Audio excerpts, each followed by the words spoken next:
Yeah, so the role of women in agriculture in Africa is obviously extremely important. I think figures are normally given roughly between 60 and 80%.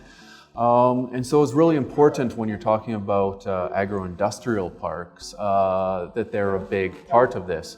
Now, of course, with these parks, we have a hub and spoke model. Now, this means that we're reaching out into the rural areas. The parks are reaching out into the rural areas, whether these be through a collection center, for example, or a rural transformation center. They have different names, but they reach out into rural areas.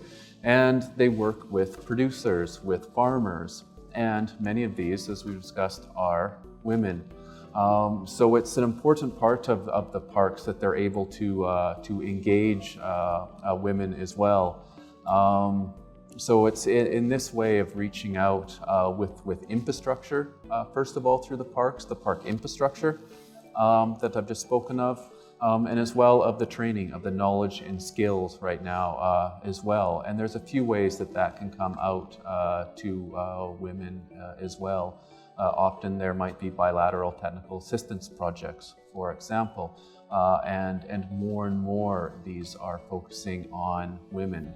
So that's one way that we can help engage women in the parks. Secondly is actually through the private sector itself.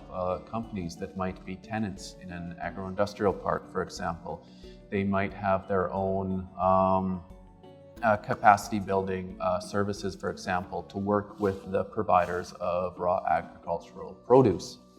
And again, these being women here, they're engaging women to make sure that they have the capacity to be able to produce the agricultural produce to the standards that are required of the large tenant firms in agro-industrial parks. So we really see it as the parks engaging very much with rural communities, with smallholder farmers, and bringing their produce into the parks. They do not displace, but they help really take advantage of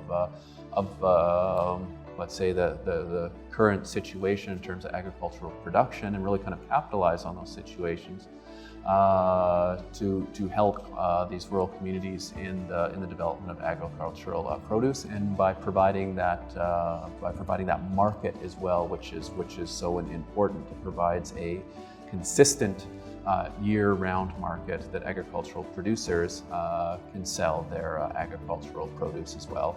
And once again, that being a large majority of women, this is a key way in which the agro-industrial parks can help women farmers.